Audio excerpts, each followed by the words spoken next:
Come in. Great. Well, morning, everyone. So I'm Clive. I'm the ex-CEO of Accenture South Africa. Built about a 2,500 people company, 4.5 billion rand company. But I mean, where I learned, besides working in my entrepreneurial journey and Accenture, I learned a lot about leadership and the importance of leadership. So today I'm really going to spend less than an hour, that's all I've got, on some of the lessons I learned about leadership and, how it transformed my life and got me to where I got to. So I'm really just hoping all of you can take out a couple of nuggets, and I hope you with a little bit of time at the end. Just I'd like to go around, around the room and see what you've learned, what you'll do differently tomorrow. But please, let's make this, you don't have to be shy about asking questions. Just put your hand up and Trace will tell me someone's hand up and then we can discuss it. I'd rather, spend the time talking about what you want to hear than what I want to tell you. So I see Yetta says he can't hear. Can everyone hear me or not? I can hear you clearly, Clive. I think it's just one person with a problem. Okay. Can everyone else hear me? Will anyone else? I can hear you. I see Ian said Hi. it's echoing. Yeah, sorry guys. I don't know what it is, but I've got a very weak signal in this rain where I am. So it's very possibly just is my signal. But let me start. And if you've got just maybe other people send a message, if there is a sound problem, then we're going to have to try and make a plan. I don't know what the plan is, but we'll make a plan. Okay, Philip can hear me. Okay, great. So let's go with the first slide, Tracy.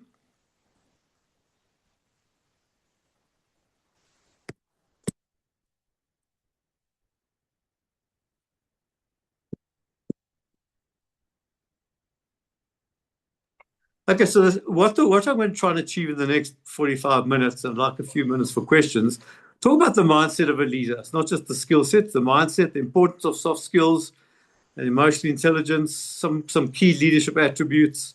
Why it's important to team. It's not about the individual, it's about the team. How you win the war for talent, which is the most important thing in building a business or building whatever you're building, and embracing the change agenda. Next slide, Tracy. Okay, next slide. So let's talk about mindset of high performance leaders. So what I'm saying there is the growth and development of people is the highest calling of a leader. The right people are your only assets. So if you're starting a business or a sports team or in a business, whatever it might be, the only people really that you have got, unless you're an asset-intensive business, are your people. They are your assets. So you have to spend the right amount of time hiring these people, because as the heading says, leadership is the ability is the lid. So if you can't go further than your own leadership ability. If your leadership abilities are 2 out of 10, you're not going to get people to move beyond the 2 out of 10 because they've got no one to learn from and no one to grow from. And everything rises and falls on leadership. And the first person you need to lead is yourself. You can't lead other people if you can't lead yourself. So leadership doesn't necessarily mean you have to have people reporting into you. The way you come around, the way you behave, the way people see you, more important, the way you behave when you're in private, that's leadership. So everyone thinks leadership is about leading people, but it's actually about leading yourself. And please just stop if there's any questions there, because I am going at a pace. Tracy, next one. So high-performance leaders recognize leadership represents the single most important advantage of every world-class organization.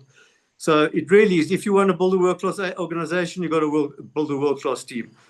You can't have a world-class organization, whether you're 2 people, 5 people, 100 people, without a world-class team. It's not going to happen. And I've had the privilege of leading high-performance teams and building world-class organizations. And I've had the unfortunate thing of having B team or C team where we just could not build a world-class team because they just weren't world-class people. And one of the most important attributes of a leader is the ability to admit their mistakes and take responsibility. What I see, I'm a venture capitalist now. I've got stakes in about 21 businesses. And so many young leaders, all they care about is being right. Not about just admitting, I didn't know this, it's okay. Leadership, admitting that you're wrong is actually a sign of strength. It's not a sign of weakness. And most people think it's a sign of weakness by admitting they don't know everything. So just remember, admitting you don't know everything is a sign of strength. It's not a sign of weakness. Next slide, Tracy. So let's talk quickly about soft skills. I think you all know we all talk about emotional intelligence. Let's move on.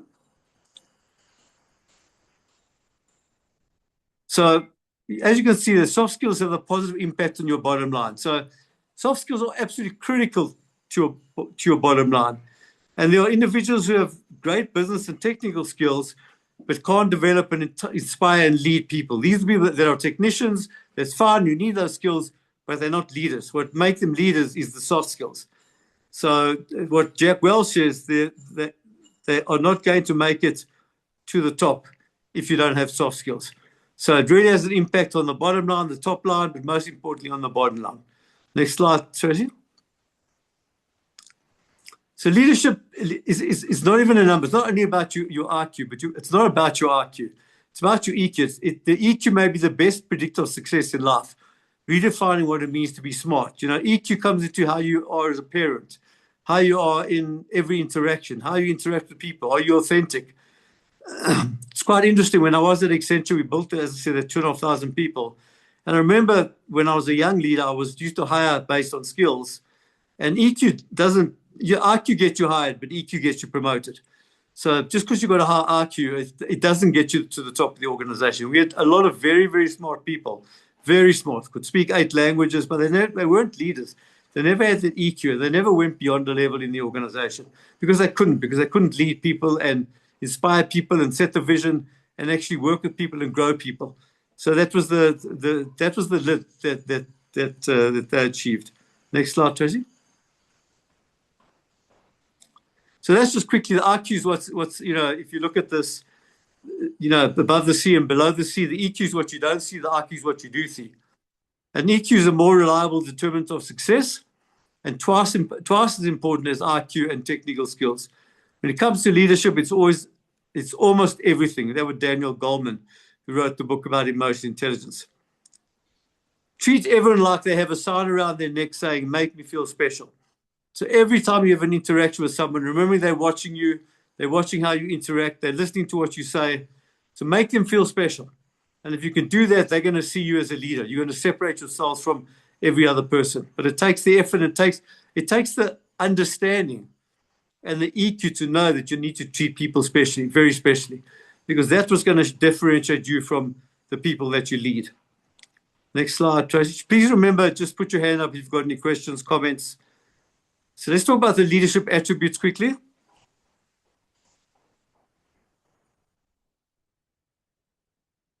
So high-performance leaders don't create followers, they create more leaders. And this is very important. If you are a proper leader, you do create more leaders. Tom Peters said it, one of the business gurus. They create leaders, they don't create followers. Anyone can create followers, not everyone can create leaders.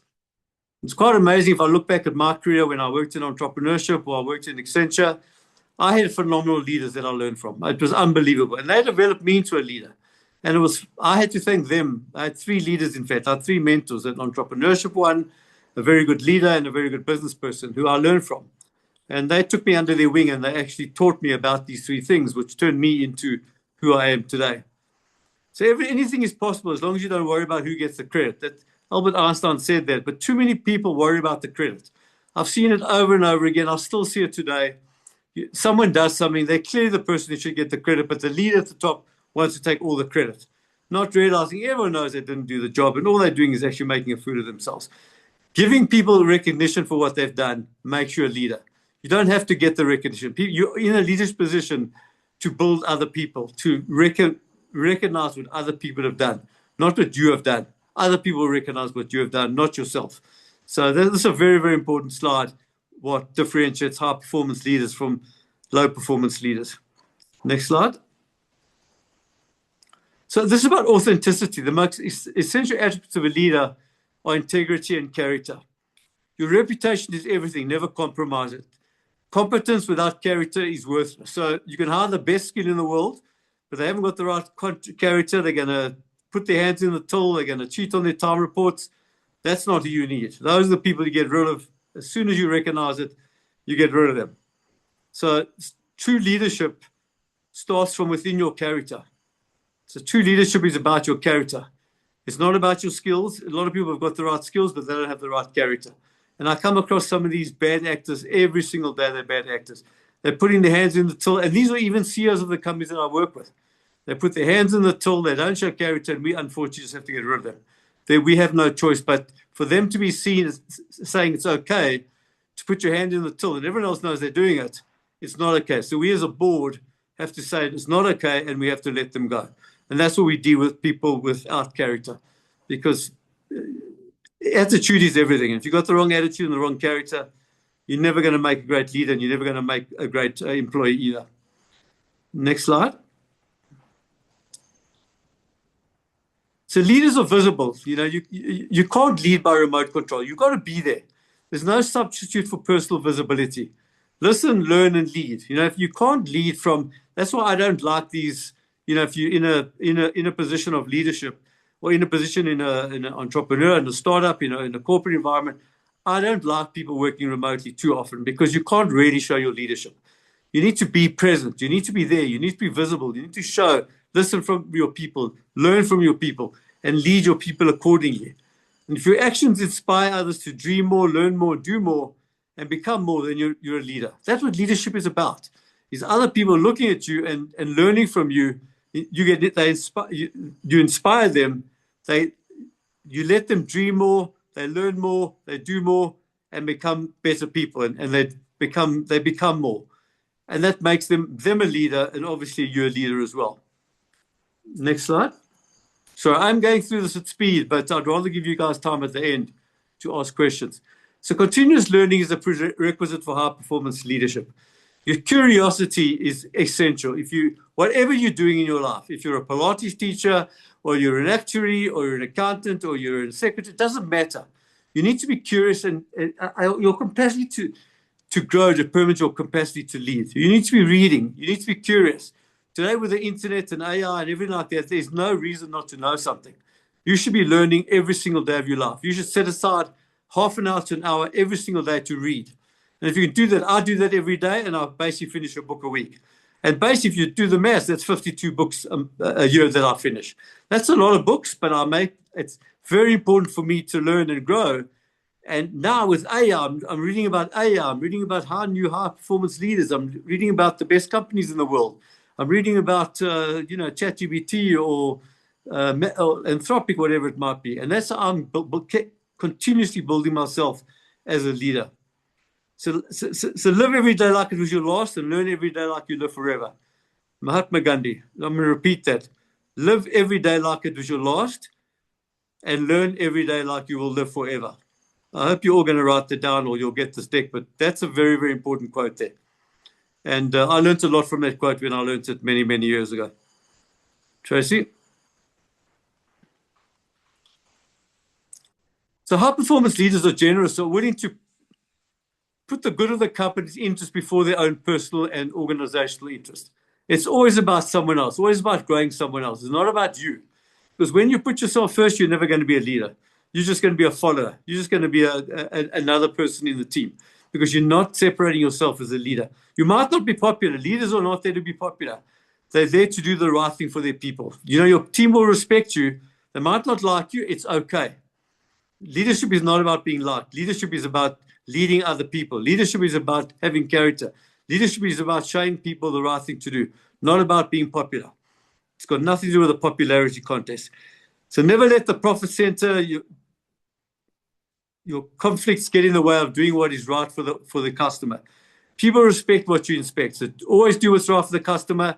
And the customer in this case is you as an employee, or the actual customer, or an investor, or the team. Anyone is actually a customer. So always put them first before you put yourself. And again, I see too many people, it's all about them. Every time there's a problem, it's about them. No, that wasn't their fault. It's someone else. And if you want to get me to see a red flag to a bull, when a leader starts blaming their team for something that goes wrong, rather than saying, I hired the person, it's my problem, I'll fix the problem. That's what a true leader does. Next slide. So leadership is key to success. Influence is leadership. Leadership is the ability to influence people in the right way. It's not about power. It's not about authority. It's not about having the rank on your shoulder. Leadership is about influence, not position. To optimize performance, become their leader, not their boss. A boss tells you what to do. A leader sets the vision, lets you go, and you know what to do. leaders hire great people so they can let you do what you need to do. They don't hire great people so they're actually micromanaging you in what you do. So the growth and development of people is the highest calling of a leader. Remember, the growth and development of people is the highest calling of a leader. And you must never forget that. Everything you do is about showing them that you're the leader. Okay, so these little ducks there, as I was saying on the previous slide, high performance leaders don't tell you what to do. They show you how it's done, and they let you go and they let you do it. And leadership is about action, not position. People do what people see. So it's impossible to learn leadership without actually doing leadership. You've got to practice leadership. So at the bottom, the example is not the main thing in leading others. It's the only thing. So you lead by your actions. You lead by your character. You lead by what you say. You lead by what you do. More important, you lead by what you don't do. People know if there's a weak person in your team knows he's a weak person, and you've done nothing about it. That is an indictment of you as a leader. They see through you and say, if they don't do about that, how can this be a great leader? And that's an unpopular thing, but people know before you know there's a problem within your part of the organization. And they will criticize for you unless you take action and rectify the problem. Next slide, Tracy. Okay, second last is teamwork. So build the winning team. It's always about teamwork. If you're a sports fan or you're in a business or you're in whatever you do. Next slide, Tracy. Whatever you do, it's always about the team. It's always not about the individual. Talent wins games and teams wins championships. Talent wins games, but teams win and build championships. That's by Michael Jordan. Business is a game. In order to win, you need to field the best team. Those little ants together, one ant, two ants couldn't hold the stick up together, but 10, 20 of them can hold the stick up. That's teamwork. So teamwork is about recruiting, building, and retaining the best team and continuously invest in their growth. Continuously learning, continuously saying to them, what's in your mind? What can I help you with? What's holding you back? What can we do differently? And listening to them. Don't ask them and not listen to them. You should be the last person, as the leader, you should be the last person to speak. There's a great book by Simon Sinek called Leaders Eat Last, because they listen to everyone else. Doesn't mean because you've got rank, you must be the one who speaks all the time. You should be the one listening most of the time. You might wrap up at the end and give your view and agree or disagree, but leaders listen. They don't talk. So they're the last person in the room to talk if you're talking about new ideas. Next slide, Tracy. So high-performance leaders recognize that teamwork divides the effort and multiplies the effect. Teamwork divides the effort and multiplies the effect. Groups perform better than people as one is too small a number to achieve greatness. There's no I in team. It's TEAM. There's no I there.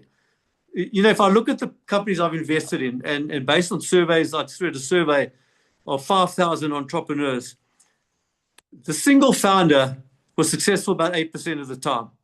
The founders had 2 or 3 founders were successful about 70% of the time. So a single founder is single-digit success, and 2 or 3 founders was about a 70% level of success. So you can just see how a single founder makes it harder for themselves, because it's harder for them to build teamwork. There is no teamwork. Everyone else is their boss to them, and you need to build a team around yourself, not just be the team itself, not be the one in the team. So it's not about how you advance themselves, but how they advance others. Be willing to serve. As Nelson Mandela spoke about, a servant leader, always be willing to serve your team. Always be willing to serve your people. If you're on a charity, willing to serve your people. This is NGO, and this is about leadership. You know, from Helene, Tracy, everyone in the leadership team here is always, people are watching what they do. People are watching how they behave. And that's the reputation they're going to get as a leader, or they're not going to get a reputation as a leader. Next slide. So leaders are self-confident and secure and recognize that leaders do not have to know everything. You don't have to know everything. You don't never have to know everything. But rather surround themselves with people better and smarter than you are. I remember when I led people I had thousands of people at Accenture. I was probably the stupidest guy in the room, but that was fine because I hired people to navigate my weaknesses. I knew what my strengths were, and I didn't have to hire people for my strengths. I didn't know, and I hired people for my weaknesses. So collectively, we were a team. Collectively, we had all the strengths, but I didn't have to have those strengths, and I was never going to have those strengths. Never. I mean, most of you today in business or in work or in an entrepreneur maybe don't understand AI, but you need someone in your team that does know AI because else you're going to get left behind. I would say take AI as an example. That's where it comes back to curiosity and learning. I did a computer science degree and I know AI as well as a 22-year-old know AI. Every weekend I sit and I write an agentic code. I can write code. I can write AI. I've learned it. Yes, I was a computer science background, but I had to learn it. I spent hours and hours and hours in training courses, hours, months, in fact, learning AI. That I now know AI. I can invest in AI companies just because I know AI. I didn't want to rely on someone else when it comes to putting my money into an investment without knowing AI. AI is, as you know, is changing the world and will continue to change the world for the next many years. So once you've selected the team, you need to empower them. And you empower them by telling them what to do. I've said this before and how to do it. And they will surprise you with their ingenuity. Don't hire a great team and not empower them. You hire a great team and you empower them to do the job. If they can't do the job, you try and help them. If they still can't do the job well, that's another issue entirely. And then we'll talk about that now. But if you hire a great team, empower them and let them do the job. And sometimes a lot of people, and I'm one of the Orjet mentors, a lot of people just cannot let go. They hire a team and they still want to do all the work. Doesn't matter what it is, they won't let go. They try and do all the work and they're failing dismally. And they cannot understand why they're failing and why they can't get the right people. It's because they can't get the right people because they'll never let the right people work in that environment, actually perform in that environment. They micromanage them and they do all the work and the right team leaves, the wrong team stays, the right team leaves, and they can never build a company. And it's such a common problem, this. Hire a great team, walk away, let them do the work, they'll surprise you. That's probably the most important lesson of all of these is you have to let go. Don't hire a B team, don't hire the C team, hire the A+ team, hire better than yourself, hire them, tell them what needs to be done, and they will get their job done. They will surprise you every single time. It's unbelievable how much ingenuity these people have got. We've got brilliant people to hire. Hire them and let them do their job. Next slide, Tracy. So if you've all seen these Russian dolls, these little dolls of each other. So high-performance leaders select diverse teams, which brings fresh perspectives, new insights, and takes you out of your comfort zone. And what the slide really shows is too many people, and I've seen it today, they just hire little versions of themselves. They want somebody like them. So when they do an interview, no, that person's not good, they're not like them. When they find a person exactly like them, they hire that person, who hires the next person like them, and eventually you've just got these Russian dolls. You've got 10 versions of yourself. There's no diversity. You're never taken out your comfort zone, and you actually never achieve anything. How can you achieve anything if you've got 10 of yourself? You don't need 10 of yourselves. You need 10 different people from different backgrounds, different cultures, different environments, different education, different everything.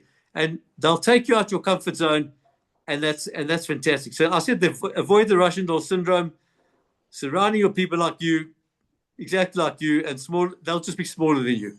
You'll never grow yourself as a leader, as a person. You'll never grow them.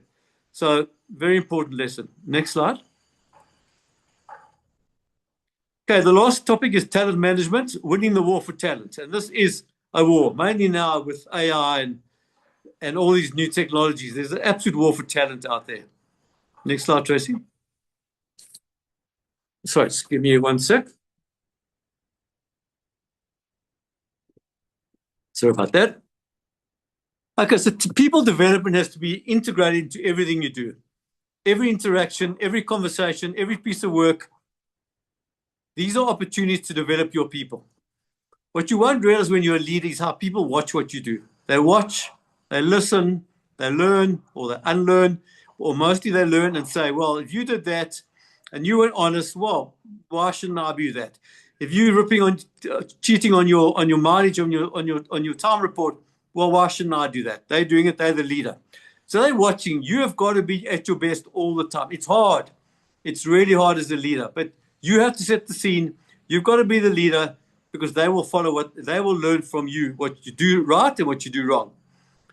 And winning the war for talent separates the good from the great companies. As I said, when I was running 2,500 people, I had 8 people directly reporting into me, and they were all better than me. Honestly, they were all better than me. I'm not saying we were all clever. We weren't fools, but they had such different skills to what I had that I could rely on them, and the 8 of us could get that job done. It wasn't about me. It wasn't about them. It was a team. It was us And I continuously won that war for talent. We hardly lost a person because we had the right people. They were motivated. They were incentivized. I looked after them. I gave them good feedback, and I gave them bad feedback. They always knew where they stood with me. I had what I called to build talent. I called it the 24-hour rule. And the 24-hour rule, I might be on a later slide, but the 24-hour rule said if they did something good or bad, I always told them.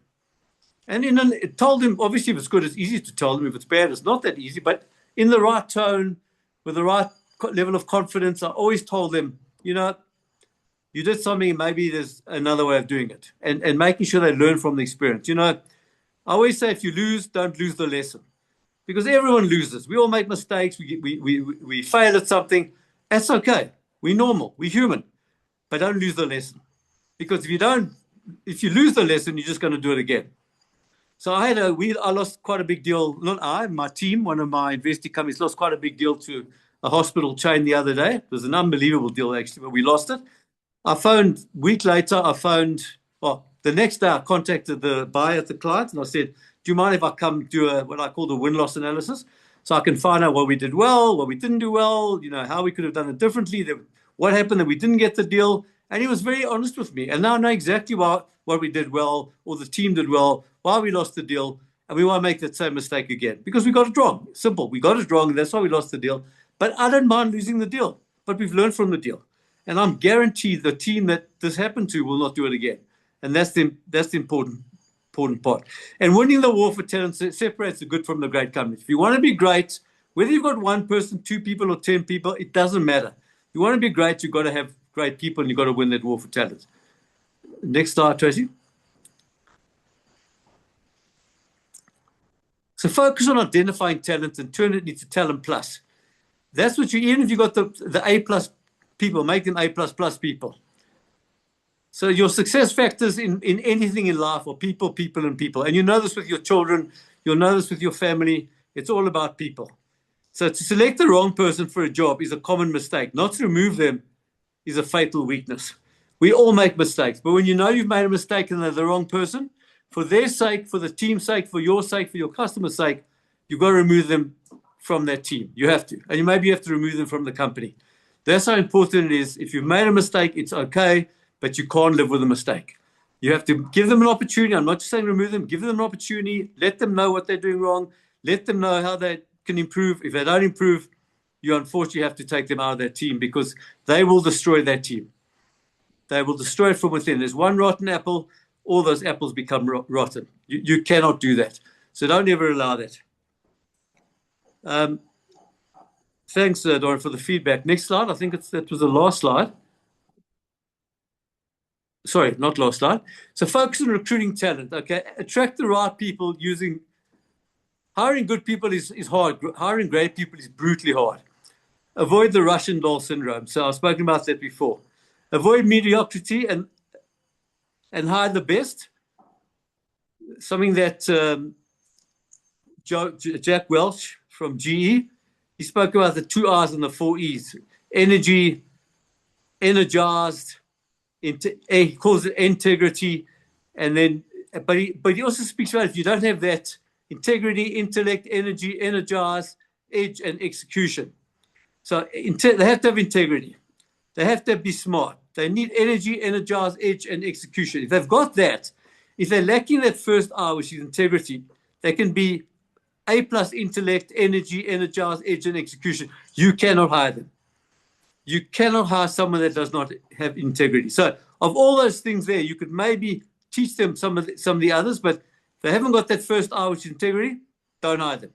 Don't hire them because they'll do it again. They will continue to do this, and everyone else will know that they don't have integrity, and then it's only going to look bad on you. You'll look like a weak leader because you either hired them badly, which we all make mistakes, which is fine, but making a mistake is no problem, but leaving the mistake is a problem. That's a choice you're making to do nothing about it, and everyone will know about that. And so remember those: integrity, intelligence, the 2 R's, the 4 E's, energy. They need to have energy. They need to be able to energize other people. They need to have the edge, and they need to know how to get stuff done, the execution part of it. So remember that part of the slide, but you will get the slides in shortly. Tracy? Okay, so leaders see people not for what they are today, but where they could be. You've got to be able to recognize their talent. Any sports team, anyone in business, you don't, when I hire for attitude, I train for skill. I hire for attitude and I train for skill. So if they've got the right attitude and they want to learn and they're curious, I'll hire them and I'll teach them what they need to know. I don't want someone that's got all the skills, but they've got the wrong attitude. I don't want them to come and pollute my team. I don't want them to come and, always complain, always do this, always do that. They're always negative. So treat a person as they are and they will remain as they are. Place an A to everyone on everyone's head and they will become the 10 out of 10 perfect 10. So place people in their strength zones. They will bring out the best in your people and your team. If someone's weak at marketing, don't put them ahead of marketing. It doesn't make sense. So they're brilliant at finance or engineering or they're brilliant salesperson, whatever it might be. That's where you can teach them the other stuff, but don't put them in the weak area because they will let you down. They'll let themselves down. They'll let the team down. That just doesn't make it. It's not why you hired them. It doesn't make any sense. Tracy? Find mentors. So I've seen a little more of the world because I stood on the shoulders of giants. Isaac Newton said that. I said to you before, I had 3 mentors when I was started with Accenture, and they were unbelievable mentors to me. They saw something in me that I never saw in myself, and they mentored me until I became the youngest partner that had ever made partner in South Africa. And that was not because of me; it was because of them. They saw it in me, and they took me under their wing, as I said at the bottom there, and. Or I found great wings to climb under. So there was a combination of them recognizing me and the talent that they thought I had, and me recognizing them, and I climbed under their wing and asked them if they'd mentor me because I knew I saw they were outstanding. They were the best. And I knew I was never going to become the best if I learned from the best. If I didn't, I never would have achieved what I achieved. So till today, I recognize those 3 people changed my life. And you can find people, whether it's in religion, whether it's in the shul, or whether it's in wherever, you can find people that will take you under their wing and they'll teach you. But you just got to ask them. I'll be flattered for doing that. Tracy? So promote people based on leadership potential and accomplishment, not politics, seniority, or relationships. So promote people that are doing well. It's nothing to do with they've been there for 10 years, outcomes, promote them, or they've got a great relationship with you, they have a bra with you. No. That's not why you promote people. And the leader's lasting value is measured by success. And, when I left Accenture, there were 5, 6 people that could take my place because I made sure every one of them could have taken that organization over. I invested in making myself redundant. And if you want to be a great leader, you've got to invest in making yourself redundant. They don't need you anymore. And that's what I did my whole career. I always made myself redundant. Then I went to the next level. Then I made myself redundant. Then I went to the next level. It sounds negative, but it's a positive thing. It's a very positive thing. Make yourself redundant, build that team below you, and they can make you redundant, and they can take the bigger role because that's how you looked after them, and you take a bigger role. And as I said, the bottom line, succession is the key responsibility of a leader. Absolutely key that you never want to stay in your place or you don't share the knowledge with other people because you want to make sure that you're indisposable. You're never going to be a leader if you're indisposable. You're just going to you'll be an employee or you'll never build a great company. Next slide, Tracy. Okay, this is the last section on change. Embrace the change agenda.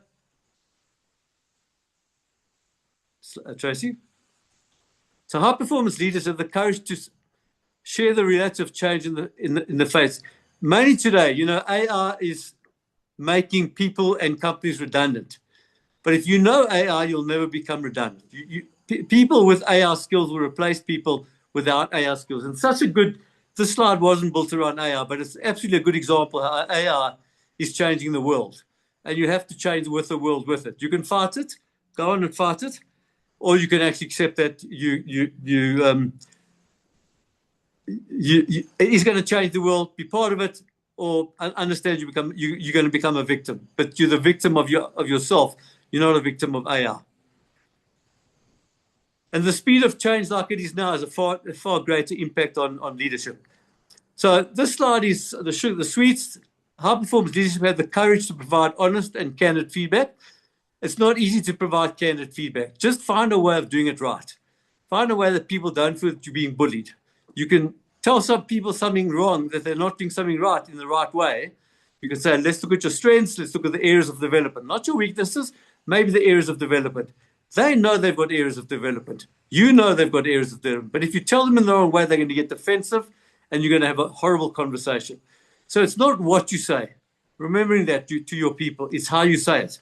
To your children, it's not what you say, it's how you say it. Don't sugarcoat the feedback. Tell them the truth, but you can tell them in a nice way. You can tell them in a way that they want to hug you in. You know, I've always said when I fired people, that they hugged me and said, "Thank you, Clive, this is the best decision that could have happened to me." And that's how I used to fire people. I used to make sure they understood they were just in the wrong environment. You want to be here for another 10 years where you're actually never going to be happy? I said to them, "Are you happy?" "No, I'm not happy." I said, "Well, why don't you think about moving on? I'll help you find alternative careers. You've got great skills in certain areas, these areas. Find something in those areas." And they used to give me a hug.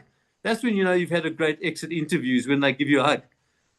And the conversations you're most resisting are the conversations you need. I spoke to you about the 24-hour rule. Deliver the bad news as well as the good, balance, candor, and care. So don't only call, every time you call them in, it's bad news. They'll hate you. "Oh no, oh my God, what have I done now?" But you call them and you give them good feedback. It's good and bad. It's great. They will respect you for that. They'll see you as a leader if you can do that. Next one. I think it's okay. Embrace change. Remember, be comfortable about being uncomfortable. Think about this. When was the last time you did something for the first time? Think about that. When was the last time you did something for the first time? I'm sure you're all thinking about that because it's a very, very important question to answer. Because if you can't answer that question, you're not changing. You're still your old self. You're not changing in as a person. You're not growing. You're not changing. Change does not take time. It takes commitment. Leaders who love the status quo soon become a follower. You become a follower. And I see it all the time with all these AI companies that I own or I own a stake in. I go to clients and they say, "No, we're good. We use ChatGPT, we're good." And I try and explain to them, ChatGPT is not AI. It's a little piece of AI. You need to fundamentally transform your organization using technologies like agentic AI and MCP protocols and everything else that you can become a leader, not a follower. And a lot of these corporates are followers. They're not leaders. And fortunately, that because of the role that I've had, I often influence them and convince them that they should at least do a pilot and try and make some change. And finally, it's starting to happen. They realize if they don't do it, they're actually getting left behind. Next one. I hope this is the last one. I think it's the last one. So see, create the culture where failure is okay. Failure is fine. Treat failure as feedback. Failure is an event. It's not a person. Failure is a detour. It's not a dead end. Success is coming from failure to failure without loss of enthusiasm. Winston Churchill. Success is going from failure to failure without a loss of enthusiasm. It's okay to fail. It's okay to tell your team you made a mistake. It's okay to tell your kids you were wrong.